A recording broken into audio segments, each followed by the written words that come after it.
abra sua boca, Deus vai te usar, amém? E eu não me esqueci, não sei se você se lembra deste propósito, desde que eu preguei sobre isso. 10% do território ao Senhor, em almas. Se nós levarmos isso a sério, Deus vai honrar, amém, queridos? Eu quero compartilhar com você uma mensagem que está em 2 Crônicas. Vá lá, segundo livro das Crônicas, capítulo 12. Você pode ler sentadinho mesmo, a gente vai ler alguns versículos, para que você entenda o contexto e assim assimile melhor a pregação, tá bom? A mensagem. Capítulo 12, de 2 Crônicas, nós vamos ler primeiro do verso 1 ao 8, depois a gente vai saltar a parte que é possível saltar e vamos ler do 12 ao 14, tá? Tudo aí no capítulo 12 mesmo, tá? Quem encontrou, diga amém. Quem não encontrou, quero te convidar inclusive para terça-feira, que é o treinamento de todos aqueles que querem vencer batalhas espirituais e crescer espiritualmente, tá? Não é um estudo, não é teoria, nós trabalhamos com material prático sim, né? Com livros, vídeos, mas estamos passando estratégias, orando juntos aqui como um exército de Deus. E aí você aprende a manejar a palavra também, tá bom? 2 Crônicas 12, vamos ver se melhorou? Quem encontrou, diga amém. Melhorou, então vamos lá. A partir do verso 1. Sucedeu, pois, que havendo Roboão confirmado o reino e havendo se fortalecido, deixou o que, gente? O que Roboão fez? Deixou a lei do Senhor. E com ele todo Israel deixou o que? Abandonaram o Senhor, certo? Verso 2. Pelo que sucedeu, olha o que acontece em seguida, ó. No ano 5º do rei Roboão, que Sisaque, rei do Egito, subiu contra Jerusalém. Olha o porquê, ó. Porque tinham transgredido contra o Senhor. Diga, o inimigo só trabalha quando tem brecha. Ele só entra se tiver brecha, tá? Verso 3, aqui vai descrever o exército dele, com 1.200 carros e com 60.000 cavaleiros, e era inumerável a gente que vinha com ele do Egito, tanto de líbios como de suquitas e os etíopes. E tomou as cidades fortes de Judá que tinha e veio a Jerusalém, ó, tomou a cidade de Judá, tá? Estava em Jerusalém. Então veio Semaías, o profeta, até Roboão e aos príncipes de Judá, que se ajuntavam em Jerusalém por causa de Sisaque, e disse-lhes assim: assim diz o Senhor, vós me deixastes a mim, olha o que Deus está dizendo, pelo que eu também vos deixei nas mãos de Sisaque. O que o povo fez, gente? Deixou o Senhor. E aí o Senhor os deixou, por quê? Porque eles não queriam. Verso 6. Olha o que o povo faz. Então se humilharam os príncipes de Israel e o rei disseram: o Senhor é justo. Vendo, pois, o Senhor que se humilhava, veio a palavra do Senhor a Semaías, dizendo: humilharam-se, não os destruirei. Antes, em breve, lhes darei lugar de escaparem, para que o meu furor não se derrame sobre Jerusalém pelas mãos de Sisaque. Diante da humilhação e do arrependimento, o Senhor vai restaurar. Verso 8. Porém serão seus servos. Servos de quem? De Sisaque, tá? Para que conheçam, olha que interessante esse verso, irmãos. Para que conheçam a diferença da minha servidão e da servidão dos reinos da terra. Você sabia disso? Há uma diferença entre a servidão que prestamos a Deus e a servidão dos reinos da terra. Se der tempo de falar sobre isso, tá? Não está aqui na nossa pauta da mensagem, mas se der tempo a gente entra. E aí vamos ao versículo 12, desce um pouco. Versículo 12. E humilhando-se ele, a ira do Senhor se desviou dele, para que não destruísse de todo, porque ainda em Judá havia boas coisas. Olha lá. Diante de tudo isso ainda existiam boas coisas. Sabe o que é isso, gente? O remanescente fiel que Deus sempre encontra. O 13. Fortificou-se, pois, o rei Roboão em Jerusalém e reinou. Ora, Roboão era da idade de 17 anos Roboão reinou durante 17 anos em Jerusalém, a cidade que o Senhor escolheu dentre todas as tribos de Israel, para pôr ali o seu nome, e era o nome de sua mãe Naamá. 14. E fez o que era mal, porquanto não preparou o coração para buscar o Senhor. Veja, embora Roboão tenha se arrependido, o final do resumo da sua história não foi bom, foi negativo. O que resume e a texto áureo da nossa mensagem é esse: porquanto fez o que era mal, porque tem um motivo, não preparou o seu coração para buscar ao Senhor. Isso é alvo de grande reflexão, irmão, quando você para pensar, peraí, então eu tenho que estar preparando o meu coração para buscar a Deus. Porque as pessoas imaginam que buscar a Deus é assim, eu vou buscar. E a gente vai ver aqui o que enfrentamos quando desejamos buscar, mas se formos perseverantes, constantes e abundantes, nós vencemos. Mas preste muita atenção, porque é um remanescente fiel apenas que vence. É uma minoria, a maioria desiste no caminho. Então vamos orar para refletirmos juntos. Nosso Deus e nosso Pai, em nome de Jesus, rogamos clareza e direção na Tua palavra. Aquilo que o Senhor já falou comigo, que eu possa transmitir à Tua igreja, à medida do que o Teu povo necessita, precisa receber nesta noite para crescer, avançar e vencer. Desde já, eu repreendo toda a confusão de mente, todo o antagonismo, todas as barreiras, Senhor, que as muralhas que se levantam caiam por terra em nome do Senhor Jesus. Coração negativo, eu repreendo nesta hora. Todos os corações aqui sejam tocados por uma unção tamanha, que a Tua palavra penetre, entre e transforme em nome de Jesus. Diga amém. Então o nosso tema hoje é coração preparado para buscar ao Senhor. Será que o seu coração está preparado? Esta mensagem, a palavra de Deus vai lhe mostrar. Se estiver, você está no caminho certo, é só continuar. E se não estiver, louve a Deus, porque Ele está te dando um alerta hoje, para que você não se perca. Diga comigo assim: Deus sempre chega a tempo. O tempo que Deus chega, irmãos, é o tempo que Ele deveria chegar. Então, de repente, se você ouvir falar: meu Deus, de fato, eu estava assim, letárgico, apático, frio, vou me entristecer. Não. Você vai dizer: obrigado, Senhor, porque o Senhor está falando para me despertar. Está falando a tempo. Antes de me perder, antes de me esfriar a ponto de congelar, o Senhor está falando comigo.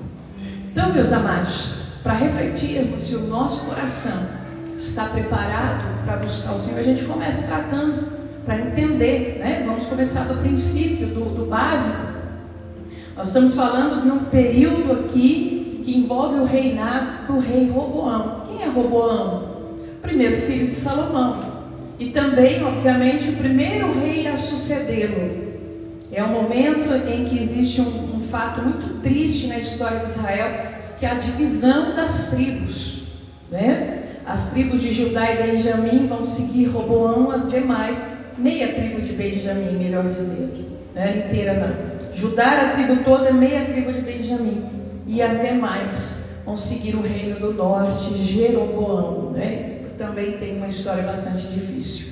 Mas focando aqui, quando a gente olha para o nome de Roboão, ele tem um significado profético muito bonito. Roboão significa o povo expande. E aí quando a gente fala assim, a gente lembra daquela profecia inicial que veio para Abraão. O Senhor fala com ele que ele seria pai de multidões. O que Deus está falando sobre Israel? Este povo vai se expandir, esse povo vai crescer, esse povo vai multiplicar. E deixa eu fazer um parênteses importante aqui, que o povo de Deus precisa saber. Irmãos, quando a gente vem para o reino de Deus, a gente ganha uma semente que ninguém segura. Tudo que Deus faz é grande e de fácil multiplicação. A palavra de Deus, ela se multiplica por si só. Você pode olhar para o mundo que Deus criou. Todas as coisas boas vinham se multiplicando por si só. E aí, para esse mundo não dar certo, quando você começa a estudar, você vai ver que tem que ter um esforço imenso para fazer as coisas darem errado. Quando você vê alguma coisa errada, você vai ver um aglomerado de muita gente usando de todos os meios e técnicas, não apenas físicos, mas também metafísicos, acessando o mundo espiritual para fazer as coisas darem errado. Porque tudo que Deus cria é para crescer e prosperar.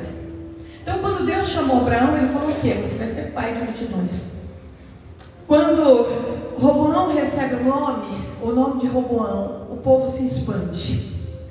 Quando nós recebemos a semente da palavra de Deus, nós temos a capacidade de levar Jesus às pessoas. E para isso não acontecer, a gente tem que fazer um esforço imenso para dar um mau testemunho. Um esforço imenso para travar a nossa boca e não falar. Um esforço imenso para se enrolar com as coisas dessa vida, com picuinhas na igreja e não fazer aquilo que Deus chamou para fazer. Quando eu falo enrolar com picuinhas na igreja, que ela diz, também não vou fazer mais. Tá, você está travando a semente, só isso. Aí o que Deus faz? Deus vai levantar outros que vão fazer. Quando a gente não faz, o prejuízo é nosso, gente, de mais ninguém. O reino não vai parar. Mas é importante, eu sei que todo mundo está aqui, está de bom grado e de bom coração. Ninguém está disposto a travar. Então é bom a gente compartilhar, para você entender que essa semente foi dada a você. E não importa o território que estejamos, nós já mapeamos, nós já conhecemos as dificuldades, as lutas, mas nós precisamos liberar esta semente, porque não há potestade, não há principado que possa impedir o reino de Deus de avançar através das nossas vidas. Olha para a igreja primitiva, último exemplo para eu fechar esse parênteses. Eles iniciam no Pentecostes, 3.000 almas se batizando, a igreja começa a se expandir. Vem aquele momento em que Paulo ainda é Saulo, e eles vão começar a operar as prisões. Eles começam a prender os cristãos aqui dentro de Jerusalém. O que acontece com os cristãos? Eles começam a sair. E aí, eles vão para Samaria, eles vão para a Judéia, eles vão até os confins da terra. Quando a gente dá essa aula na história da igreja, eu lembro que a apostila usa um exemplo, é como se os romanos pegassem uma vasilha cheia de sementes, eles falam, vou fazer mal para os cristãos, mas sabe o que acontece? Eles sopraram, e a semente voou, e o evangelho cresceu. Então nós precisamos estar despertados, igreja, para os dias de hoje. O nosso campo missionário é Bauru. É tempo da última grande colheita. Jesus está voltando. Levanta a sua mão direita. E aí na sua mão estão muitas almas. E elas se multiplicarão. Você é um grande ganhador de almas para a glória de Deus. Recebe essa palavra e glorifique a Jesus. Amém? Toma posse desta palavra. Vamos fechar o parênteses. O nome de Roboão. Então por tudo isso, já vem uma profecia sobre o nome dele, o povo se expande. Lindo em sentido profético. Lembra-nos da primeira promessa feita. Abraão fala sobre a demografia do povo de Israel, uma multidão. Entretanto, aqui começa dicas muito importantes do Espírito Santo para a nossa vida. Entretanto, a profecia ou a promessa que recebemos depende da nossa atitude e do nosso posicionamento. Embora Roboão tivesse sobre si esta palavra profética no seu nome, o povo vai se expandir. Duas coisas só para resumir, você entender. Versículo 14 que você leu comigo. Ele não preparou o coração para buscar a Deus. A promessa vem, irmãos. Nós ouvimos profecias verdadeiras e boas. Nós não vamos falar aqui das falsas, vamos falar de verdadeiras e boas. E muitas vezes fala, mas por que não acontece? Mas por que não se realiza? Você tem buscado ao Senhor? Você tem preparado o seu coração para buscar o Senhor? Porque há uma visão muito equivocada na igreja brasileira nesse sentido, E por isso você vê muitas pessoas correndo atrás de profetas, correndo atrás das revelações. Ai, vai vir alguém ali que revela, eu vou lá. Ai, põe a mão na minha cabeça, fala alguma coisa. Como se isso fosse tudo. E deixa eu te dizer uma coisa. Nos tempos em que vivemos, primeiro, você tem que ter muito discernimento espiritual. Segundo, lembrei de um amigo meu que conversava com a gente esses dias. E ele falou, lá na nossa igreja, para pegar o microfone na mão, tem que comer um saco de sal com a gente. Minha mãe sempre fala isso, agora ela não tem falado mais, mas eu cresci ouvindo ela falar assim: você conhecer uma pessoa tem que comer um saco, mas aquele saco, irmão, sabe, de estopa? Quanto tempo leva você comer um saco desse de sal? E aí esse meu amigo falou, lá na igreja tem que comer um saco de sal primeiro. Depois que deu tempo dessa pessoa comer o saco de sal, a gente acha que conhece e aí. Então é um tempo muito difícil que nós estamos vivendo. Mas vamos dizer que o profeta seja verdadeiro, a palavra, a promessa que veio é verdadeira, é tudo. Não, é só o começo aqui na terra. Lá no céu, claro, quando Deus fala, do início ele já chegou ao fim, lá no céu. Mas para acontecer na terra, você tem que trilhar o caminho. E aí está a frustração de muita gente. Pronto, Deus falou, agora vai. Eu vou lá naquele profeta porque ele falou para ela e foi. Possivelmente. Se era de Deus, ela buscou. Porque, irmãos, não é semelhante, sem crítica nenhuma, cada um com suas crenças, mas não tem nada a ver com o benzimento. Não tem nada a ver com um curandeiro. Não tem nada a ver com alguém onde você vai, pronto e resolveu. É assim que as pessoas falam. A gente vai falar da nossa fé, não da dos outros. Não, Deus não trabalha com mágica, porque mágica vem da palavra magia, e isso se opõe ao Senhor. Deus trabalha de maneira perfeita, coerente e consciente. Então, a palavra, a promessa é o início de uma caminhada que você vai começar. E dentro dessa caminhada você precisa estar buscando ao Senhor, com o coração preparado para buscar o Senhor. Segundo ponto, ainda dentro desse assunto, a profecia depende de atitude e de posicionamento. Segundo ponto, lá na sua casa, depois você pega o capítulo 12 de 2 Reis. Você vai ler sobre Salomão. E você vai ver uma informação muito triste. Como é que era o nome dele? Para você não perder o fio da meada. O que significa o nome de Roboão? O povo se. Só que em 2 Reis você vai ler que o território de Israel foi diminuído nos dias de Roboão. O povo decresceu, o povo não expandiu, o povo diminuiu. Um dos motivos, porque houve a divisão. Mas espera aí, pastora, pelo nome dele ele nasce para fazer uma coisa e faz o contrário. Porque ele não preparou o coração para... Exatamente, gente. Acho que vocês já estão entendendo que o segredo está em buscar ao Senhor. Sem isso nada feito. A vida de Roboão expressa ao contrário da promessa do seu nome. Você pode ter as promessas maravilhosas, as profecias fantásticas, mas se não preparar o coração para buscar o Senhor, corre o risco de viver o inverso. Por isso que eu sempre digo, o coach tem o seu lugar nas empresas, o motivacional tem o seu momento, mas o evangelho humanista, que traz apenas o coach e o motivacional, rouba esta parte. Por isso as pessoas ficam numa incógnita, correndo para lá e para cá, achando que está no ministrante, achando que alguém vai lhe dar uma palavra e pronto, tudo vai se fazer. Não, meus irmãos, a Bíblia não mudou e não vai mudar. O segredo está em buscar ao Senhor. Observe o estilo de vida de Salomão. Isso também é importante para você entender sobre preparar o coração para buscar. Ele abraça a herança dos erros do seu pai. A sabedoria, analise comigo uma coisa, e as riquezas de Salomão. Em um primeiro momento, Salomão, quando ele tem aquele encontro maravilhoso com Deus, ele recebe essa palavra.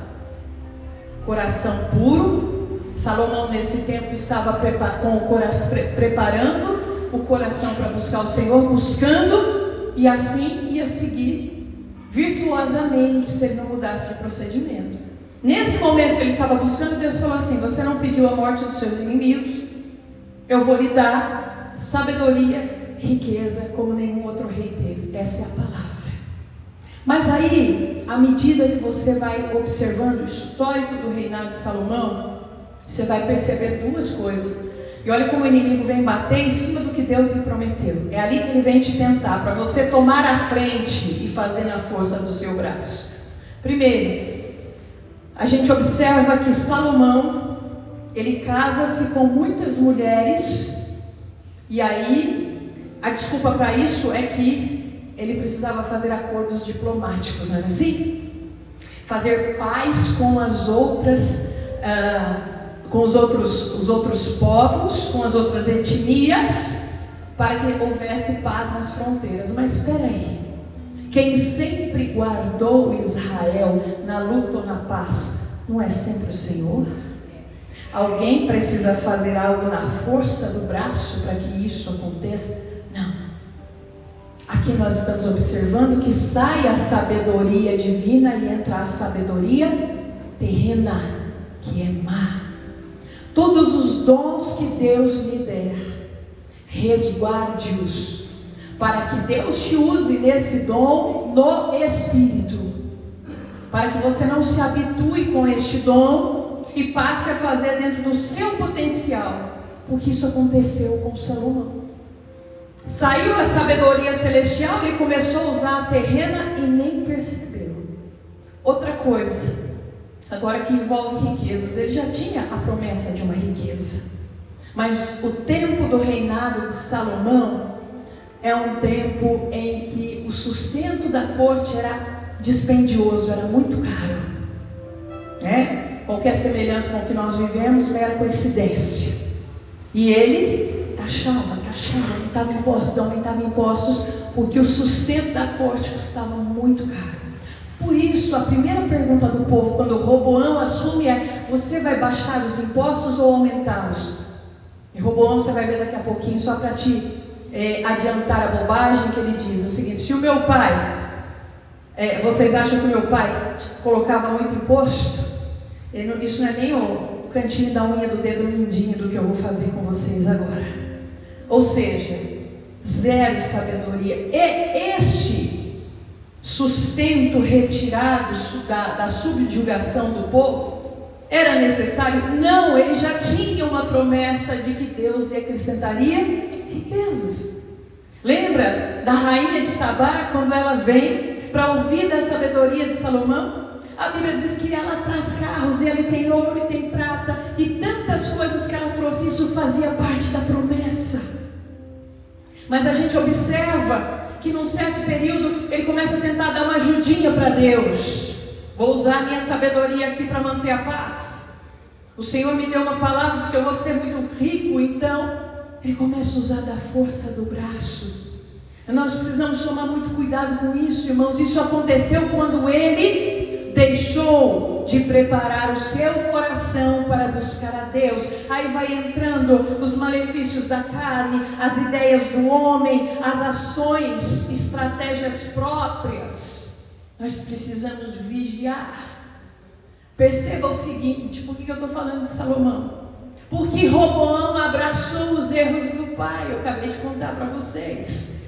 Quando ele assume o reino, o pai estava subjugando o povo. Ele disse: eu vou subjugar 2 vezes mais. Aqui entra um parênteses importante: a importância da libertação na nossa vida, daquilo que nós detectamos na linhagem familiar, os erros. Nós não podemos abraçar os estigmas, os cacuetes, mas isso acontecia com meu avô, meu bisavô. Ah, ele era desse jeito. Isso acontece com meu irmão, isso acontece com a minha irmã. Jesus te chamou para quebrar essa maldição, e a partir de você, os que estão à sua volta e quiserem, poderem serem libertos, e a tua descendência e a tua geração desfrutar de vida abundante, ser uma geração liberta. Então nós precisamos atentar para isso. Olha como é triste alguém crescer longe da palavra. E quando eu digo longe da palavra, irmãos, eu não estou falando fisicamente, não, porque a pessoa pode estar dentro da igreja e longe da palavra. Pode acontecer que é uma estratégia do inimigo, de você ouvir a palavra agora, domingo aqui, e amanhã quase não lembrar mais nada, terça-feira, não sei, passou. Aí acontece uma coisa na sua vida, um amigo, uma amiga diz, mas espera aí, a palavra virtuosa, eu não me lembrava. Sabe o que você precisa fazer? Repreender a distração. O inimigo usa de todos os meios, setas malignas, dardos inflamados, estratégias para lhe roubar a palavra. Então, eu não estou falando meramente do físico, eu estou falando do espiritual. Assimilar a palavra, receber a palavra rema na igreja, mas durante a semana conviver com a palavra, e mais do que isso, viver a palavra, meus irmãos. Viver a palavra, ser autêntico, ser sincero, ser verdadeiro, porque Deus honra quem assim procede. Assumir os erros. Vou te contar rapidamente um testemunho, não sai da minha mente, acho que é para eu contar. Aconteceu há uns 2 meses atrás. Fui tirar o meu carro da garagem de casa e eu já venho de muito tempo muito cansada. Eu cometi uma gafe boba, por canseira mesmo. Eu fui estacionar o meu carro onde tinha um carro estacionado. Então eu peguei a traseira do carro no paralama dianteiro do carro de alguém que estava dentro da academia. E eu fui fazer essa manobra para que um rapaz pudesse retirar uma máquina de lavagem dentro de casa. E quando ele veio, ele falou, sai, estaciona ali. Eu sei que ele não falou por mal. Esse é o jeitinho brasileiro. Eu guardei o carro depois que ele terminou de fazer o que ele precisava. Fui na academia, olhei a placa, falei para a moça da recepção, chama o dono desse carro. E aí ela chamou, ele veio, um senhor. Aí eu falei, aconteceu um negócio assim. Ele assustou, né? Isso aconteceu comigo no mercado também. A moça veio e falou para mim, seu carro é o carro tal? Eu falei, sim. Ela falou, acabei de bater nele com a minha caminhonete. Aí eu olhei para ela e falou, calma, vamos lá ver, não aconteceu nada. E aí, ele assustou, eu falei, não é muita coisa, pequeno amassado, mas o senhor precisa ver. E aí, ele falei, o senhor pode fazer a gentileza de levar no meu funileiro e tal? Ele falou, tudo bem. Irmãos, ele é assim, acho muito atarefado que nem eu, levou 1 mês depois. E eu comunicando com ele. Quando o funileiro me falou o valor, e eu estou num tempo que não dá para. Aí o funileiro falou o valor, eu falei com o pastor, eu fui orar. Falei, Deus. E aí aconteceu um problema em casa também, começou a afundar o banheiro. Falei, Jesus, socorro. Falei com ele, manda recurso, Senhor. Manda recurso. Abre portas. Aí o pastor foi ligar pro funileiro, falou com ele, meu amigo, nós somos cristãos, não dá para você melhorar alguma coisa? Ele falou assim, mas por que a Karina está mandando ele aqui? Aciona o seguro. Aí o pastor, aciona o seguro. Eu falei, não, a franquia é o dobro. Aí ele falou, a franquia é o dobro. Ele passando o recado, o homem falou, não tem franquia para terceiro. A franquia é só no carro dela. Se ela não vai mexer no dela, não tem franquia. Liguei para o meu corretor. Isso, irmãos, acho que 2 dias que eu comecei a orar. Falei, viu? Assim, ele falou, é verdade, não tem não. Você pode mandar entrar em contato. Esquece isso, a gente resolve tudo. Eu falei, glória a Deus, a primeira provisão. Isso foi de quinta para o fim de semana passado. Aí no domingo, e eu continuei orando na sexta, no sábado. No domingo, meus irmãos, Deus proveu todas as coisas. Deixa eu falar uma coisa, pastor, foi depois do culto? Não foi não, foi antes de chegar aqui, sabe? Quando eu cheguei, Deus só fechou com uma chave de ouro. Por quê? Porque Deus é fiel. E não tem desculpa, irmãos. Ai, não, eu não vou lá buscar saber quem é esse homem, não, porque eu não tenho dinheiro, Senhor. E aí eu teria menos ainda, que eu estou lesando um terceiro e estou mentindo. Então fui lá, procurei ele, e quando estava tudo posto, eu falei: Deus, eu preciso de ajuda. Deus proveu. Então nós precisamos viver esta palavra, meus irmãos. Aqui no nosso país existe essa disputa. Se você entrar na lei de Gerson, se você preferir o jeitinho brasileiro, não conte com a palavra. Mas se você seguir servindo ao Senhor com honestidade, o céu se abre e Ele provê solução para toda situação. Ele provê. Então nós precisamos viver a palavra. Primeiro ponto: Roboão abraçou os erros do seu pai. E nós não podemos abraçar o erro de ninguém, nem os nossos erros. Errei, reconheço e vou consertar. Senhor, pequei, me arrependo e vou mudar. E o arrependimento verdadeiro, o maior sinal dele é a mudança. Olhe para Davi. Depois que aconteceu o fato com Batseba, Davi foi lá, orou o Salmo 51. Conte para mim qual foi o próximo adultério de Davi. Teve? Não.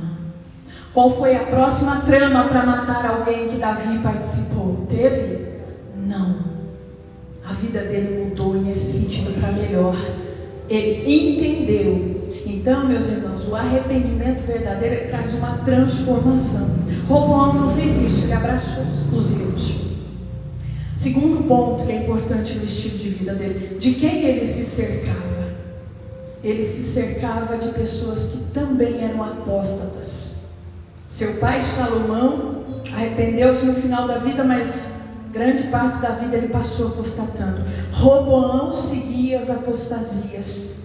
E esses jovens que cresceram juntamente com ele, porque aí você vai precisar te contar, né, para quem não leu, você vai perceber que quando ele assume o reino, aí que eu falei que eu ia te dizer, ele vai e ouve o conselho dos mais velhos, que dizem para ele: Salomão, retire o jugo de sobre o povo, faça diferente. Ele vai e ouve o conselho dos mais jovens, sem juízo nenhum, vão dizer: não, faça isso mesmo, tribute ainda mais. E ele fica com o conselho de quem? Daqueles que nunca conheceram ao Senhor. Então aqui há uma observação de quem ele se cercava, quem eram as suas companhias e os seus conselheiros. E nós devemos olhar para essa área da nossa vida, de quem nos cercamos, quem são os nossos conselheiros. E deixa eu te dar um conselho muito importante: você precisa ter amigos, colegas que sejam muito mais espirituais que você. Porque se você ficar andando com gente que cai, se você ficar seguindo gente que cai aqui, acolá, gente que leva o pecado com complacência, há uma diferença, irmãos, entre o perdão e a complacência. Aquele colega que está sempre pecando, eu fico com ele porque eu perdoo ele. Olha, deixa eu te dizer uma coisa para abrir os teus olhos: isso não é perdão, isso é complacência com o pecado. Complacência é cumplicidade.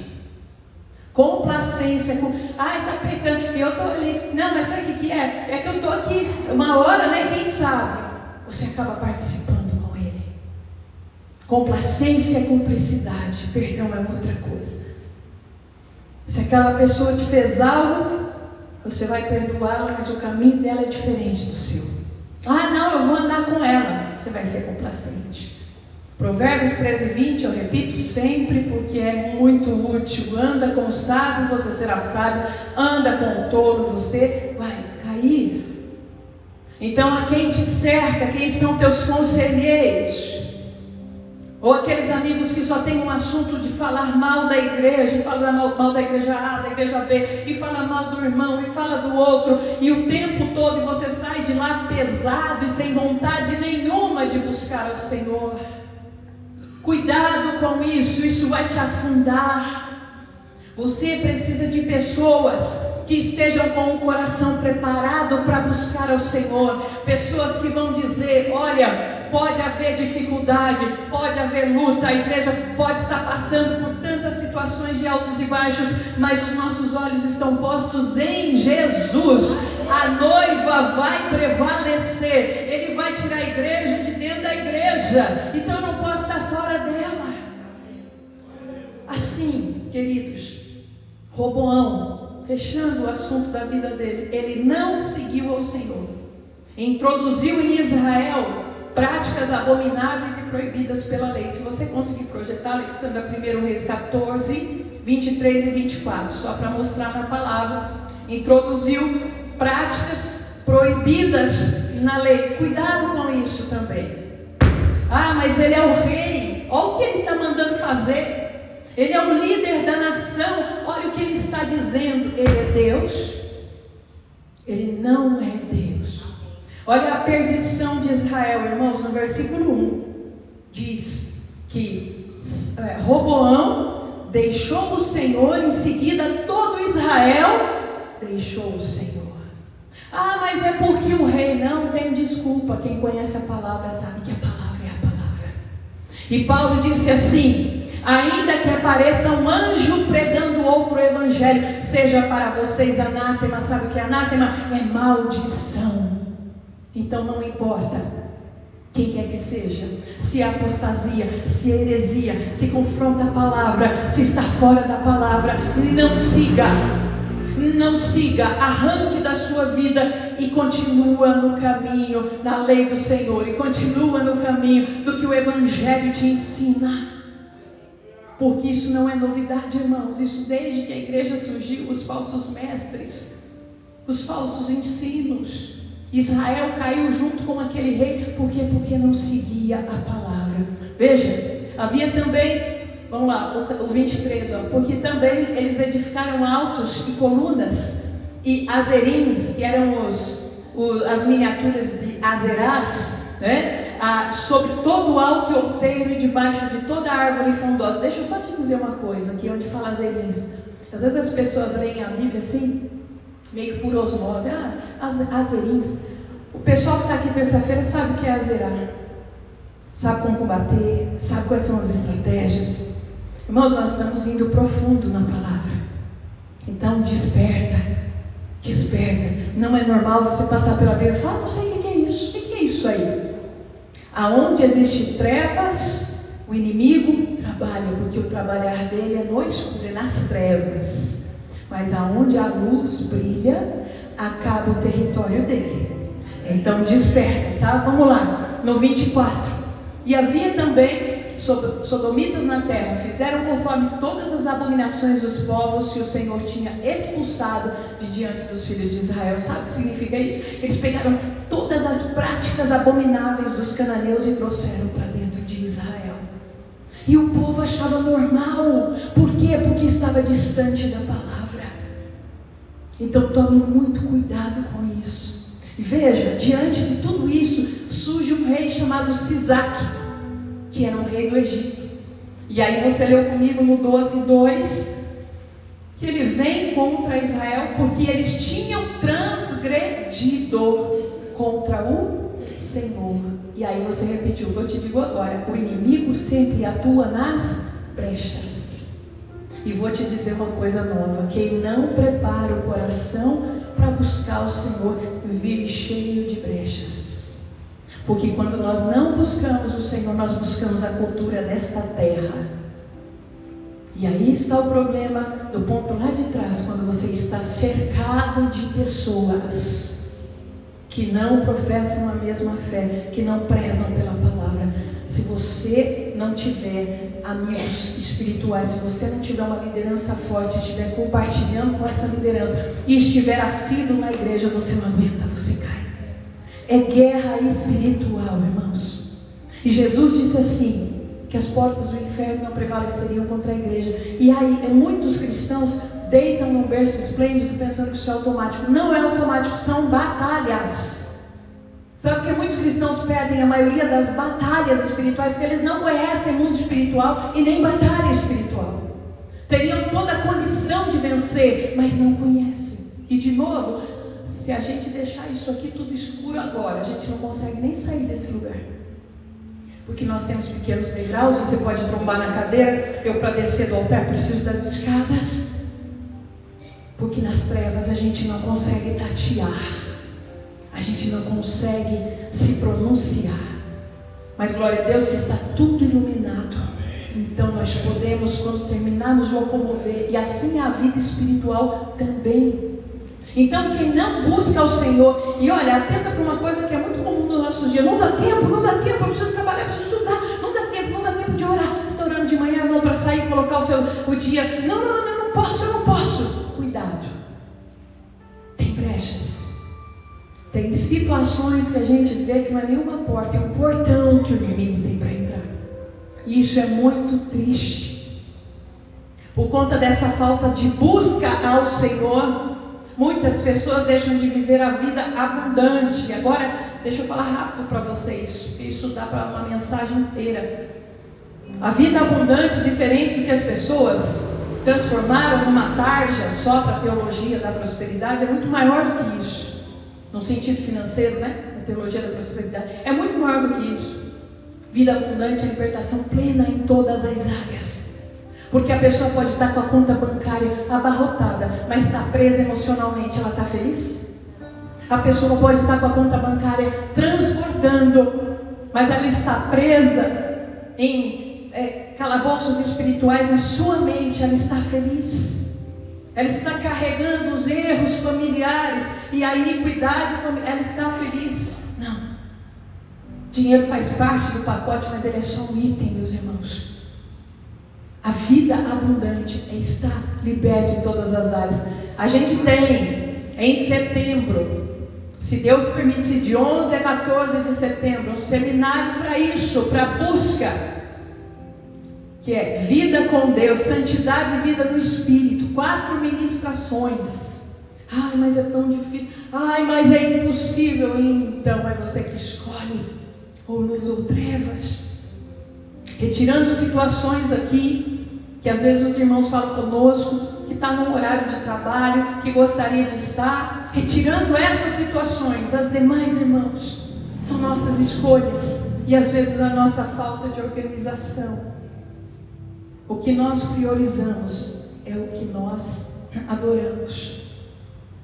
E é importante para você vencer. E aí é um interesse seu crescer, avançar, vencer ou não. Aí você põe numa balança. E passado talvez em novembro, porque primeiro nós precisamos edificar a vida com Deus. Talvez em novembro, se Deus permitir, algo sobre libertação.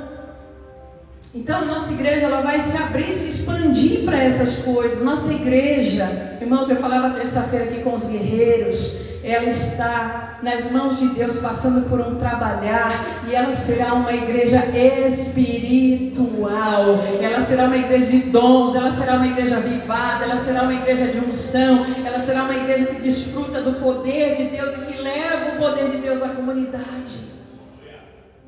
Só depende de você querer ou não. Se Deus permitir, nós vamos fazer. Voltando aqui, queridos, do verso 6 ao 8, nós vemos um fato.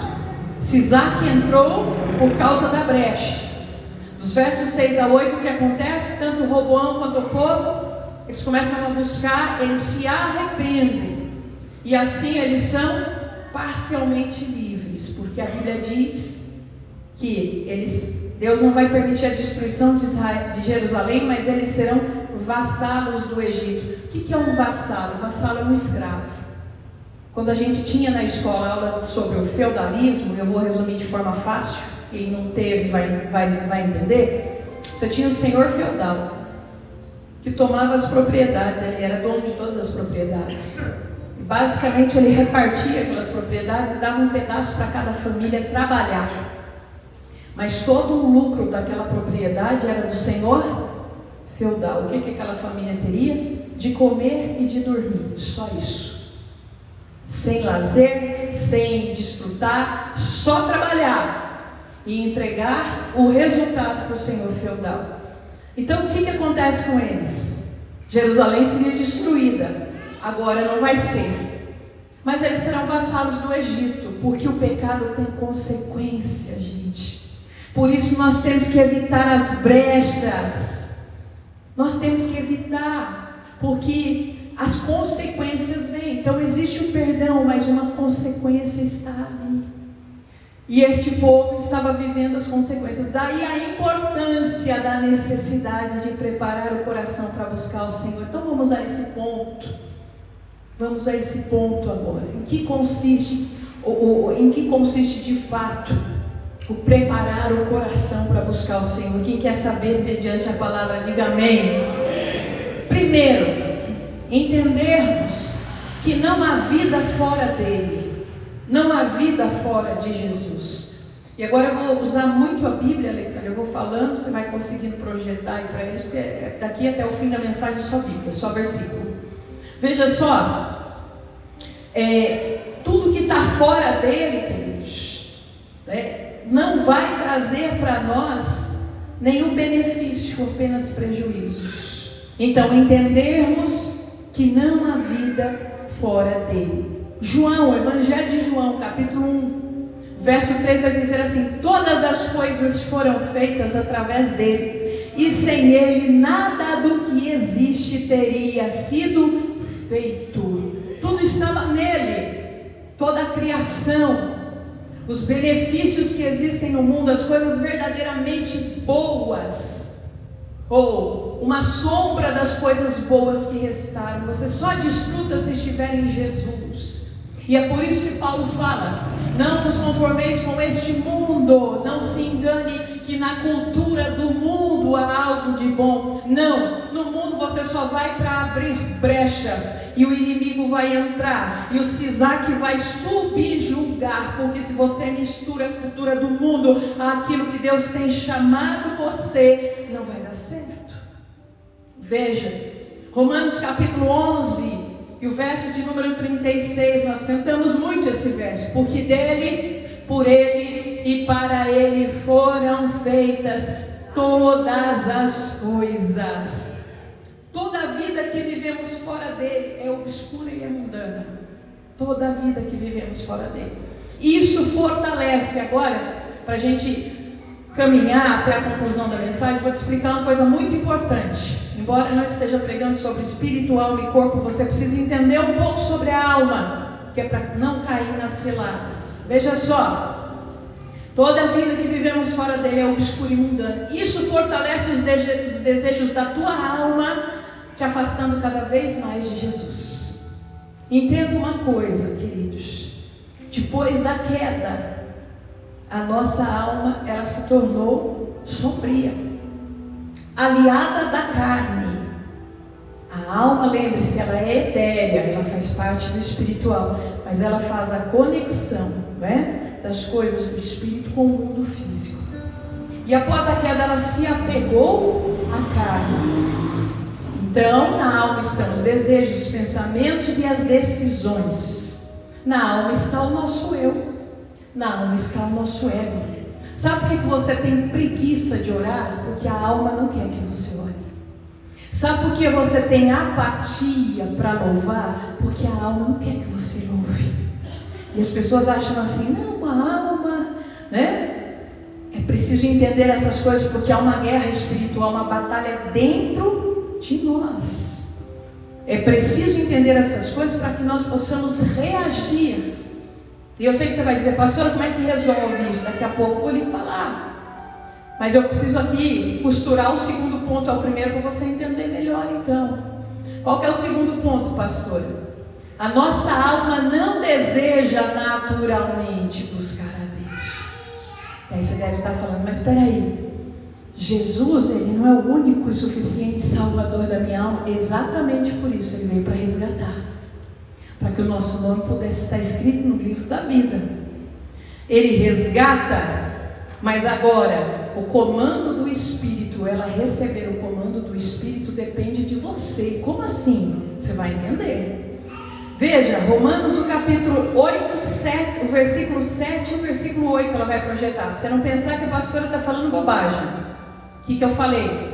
Que a alma naturalmente, não estou falando do sobrenatural. Naturalmente é apegada à carne. Olha o que Paulo escreve sobre ela. Porquanto a inclinação da carne é inimizade contra Deus, pois não é sujeita à lei de Deus. Olha lá, a alma quer que você leia a Bíblia? Se você for ouvir a sua alma naturalmente? Não, fica tudo embaçado, dá sono, dá fome, dá sede, eu não estou entendendo nada, a mente conturba. Por quê? Está ali o inimigo trabalhando e a alma que ainda está aprisionada, ajudando nesse transtorno todo. Ela não é sujeita à lei de Deus e em verdade não pode ser. Portanto, os que estão na carne não podem agradar a Deus. Então, apatia, letargia, não leia não ore não, acordou de madrugada, não levanta não, porque você está cansado, você vai dormir poucas horas, vai te fazer mal. Quem está falando? Aí é o inimigo, pastora. Às vezes a própria alma. Porque ela sabe que se você for despertado espiritualmente, ela vai ter que se pôr no lugar dela. E ela não quer. A rainha dos céus, outro ponto de batalha espiritual, só entende quem vem na terça-feira. Ela trabalha onde? Na alma. O Espírito de Deus, ele vem para habitar na carne? Não. Para habitar na alma? Não. O Espírito de Deus nos enche, habita no nosso espírito. Onde entram os demônios? Na alma.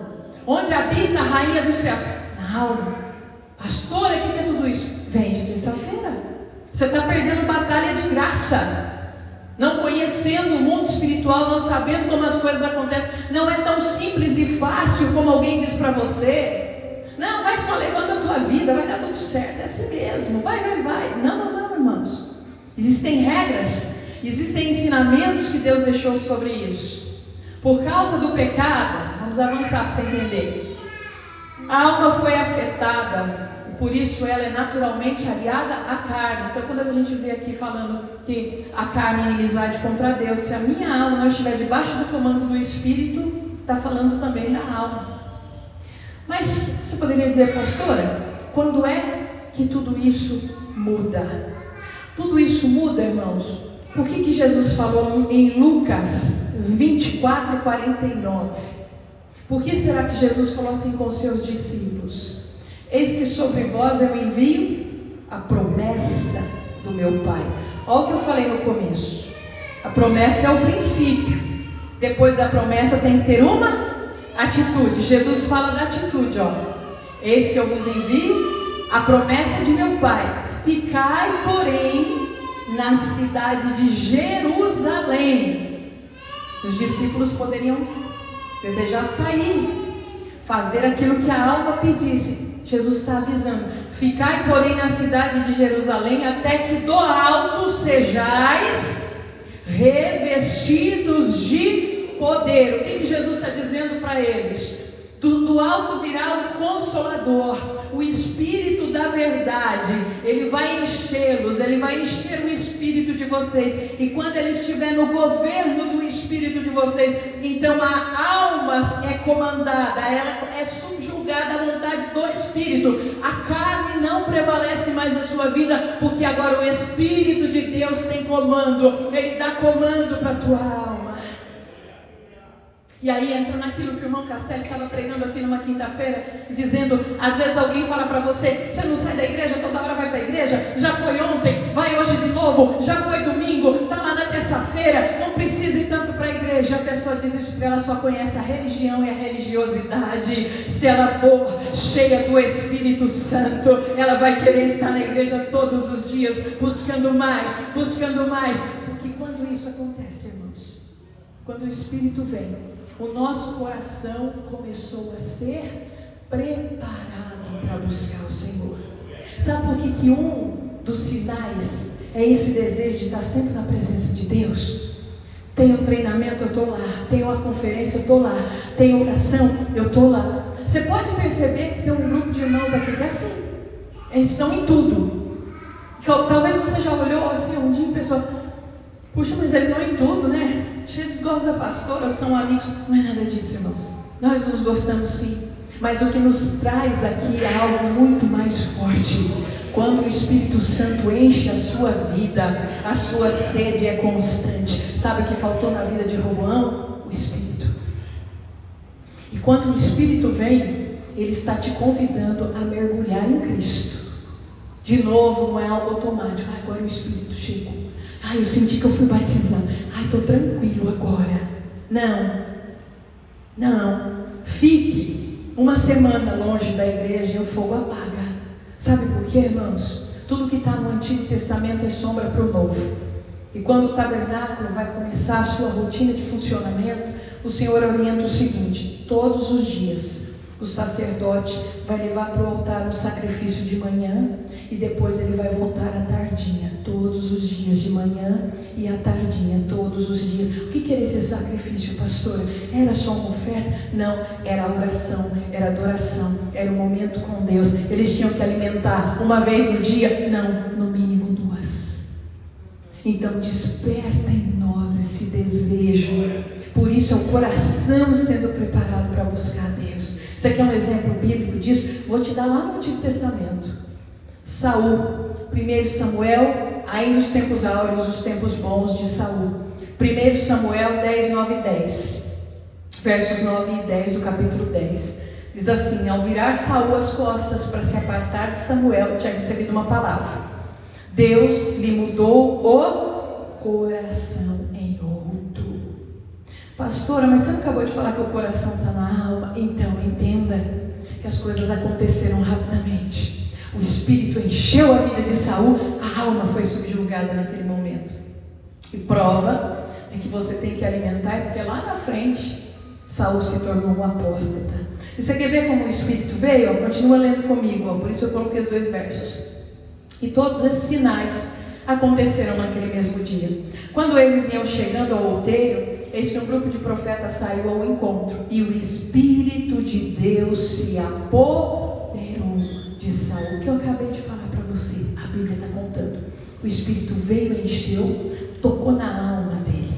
Irmãos, a provisão de Deus para a transformação do homem é para o correto comando na alma. Estando o homem cheio do Espírito Santo, então ele começa a desejar viver em constante preparação, sempre preparando o seu coração para buscar o Senhor. Domingo, segunda, terça, quarta, quinta, sexta, sábado. Diferente do que o mundo diz, se você vive assim, você está ficando doido, está ficando fanático. Isso não é o normal. Isso é o normal do homem espiritual. Você tem que se preocupar se você não estiver assim. Não, eu aprendi assim, que cada um tem que ter uma religião, aí eu vou num dia, eu tenho essa religião aqui. Isso é o normal do homem carnal. Por isso nós aprendemos assim desde criança. Mas vem o Espírito Santo e fala: não é assim não. Você nasceu para a glória de Deus. O céu é dinâmico e tem tanta coisa boa que se você pudesse viver 24 horas do dia o que o céu tem para você, ia faltar tempo para ser abençoado. Sabe por que não somos nós que reduzimos o tempo para o céu? Aqui é o tempo do céu. Céu, agora acabou o tempo, agora é minha vida secular. Quebra essa mentira de vida secular, irmãos.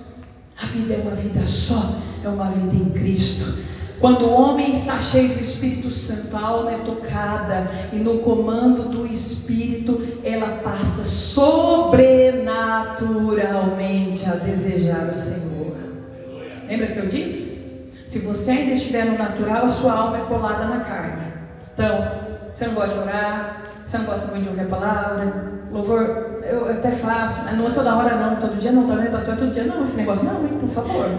A sua alma ainda está colada à carne, né? Aquela letargia espiritual.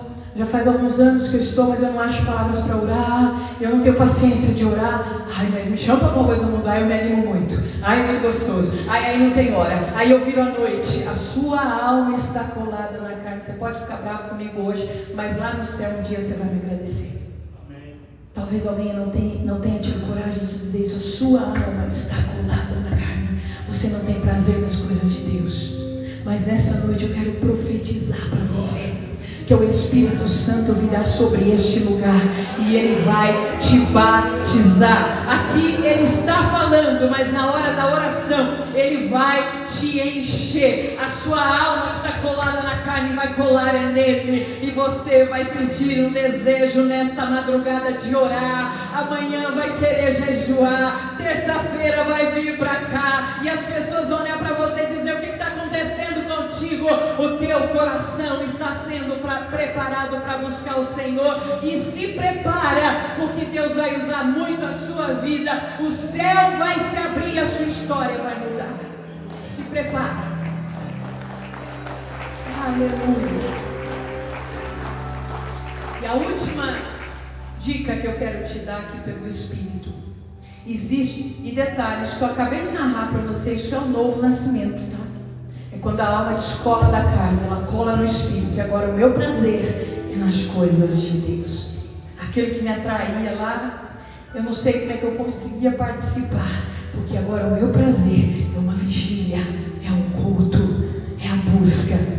Existem ferramentas para ajudar nessa batalha. Você que fala assim: pastora, eu quero essa mudança, e eu sei que o Espírito vai me batizar, mas eu tenho que dar sequência. Existem ferramentas. Primeira coisa que eu preciso falar para você é uma disciplina espiritual. Ter tempo para as coisas de Deus, porque isso fortalece o nosso espírito.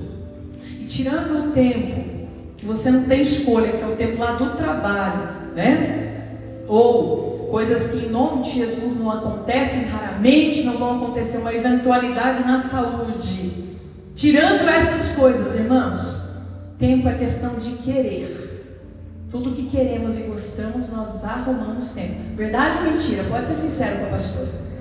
Tudo que nós queremos e gostamos, nós arrumamos tempo. Ainda que seja todo dia, a gente arruma um tempinho todo dia. Algo que a gente não tem muita vontade, a gente não tem tempo. Oração, jejum e palavra de Deus. Ferramentas que você já conhece. Mas é todo dia.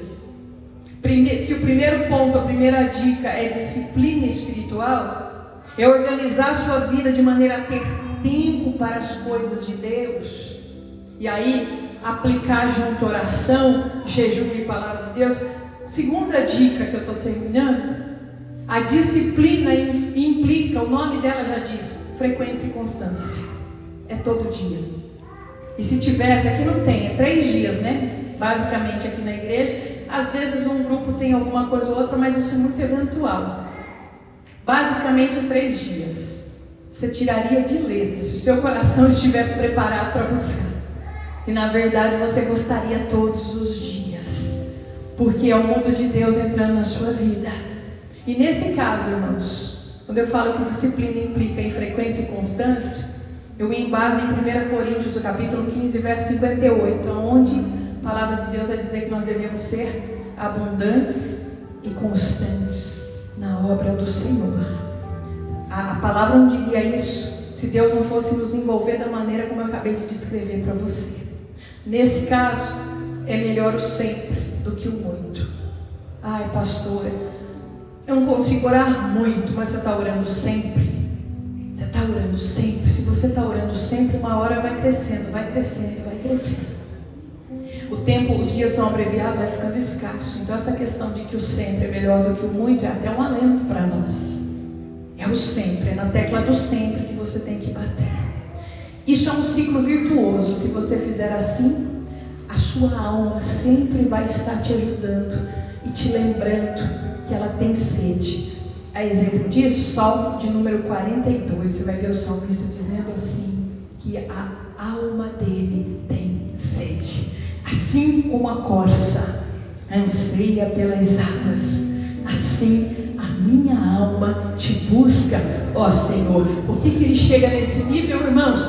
Porque vivia cheio do Espírito, cheio do Espírito, cheio do Espírito, cheio do Espírito. Então a alma dele clamava. E aí os irmãos que já vivem isso vão testificar aqui. Quando acorda de madrugada, cheio do Espírito, é o inverso do que eu falei. Se aquele que está colado na carne fala, não vou levantar. O que está cheio do Espírito às vezes pode estar até cansado, O cansaço físico pode segurar, mas ele fala assim: se Deus me acordou é para orar, eu vou orar, eu vou dobrar meus joelhos. É aquela pessoa que é cheia do Espírito, ela fala: vou colocar uma disciplina de jejum aqui na minha semana. Aquela pessoa que é cheia do Espírito, ela não consegue deitar, dormir se ela não se alimentar um pouco da palavra. São sinais que eu estou te dando para você entender para onde a sua alma está pendendo, em que ela está colada. Ela está colada na carne ou ela está colada no Espírito? Roboão não viveu as promessas, não viveu a profecia do seu nome, porque a sua alma colou na carne. Mas Davi, Ezequias, Josias, outros reis, poderia te dar nome de profetas, que tiveram sim seus altos e baixos, mas que tem lá no resumo da sua história algo positivo, porque a alma estava colada com o Espírito. Quem quer essa bênção sobre a sua vida, quem quer ser cheio da presença de Deus, pode, consegue. Se coloque em pé no seu lugar. Vou convidar o Ministério de Louvor a louvar aqui nesse momento. Pode ser como que vocês preferirem, que o Espírito direcionar. Amém?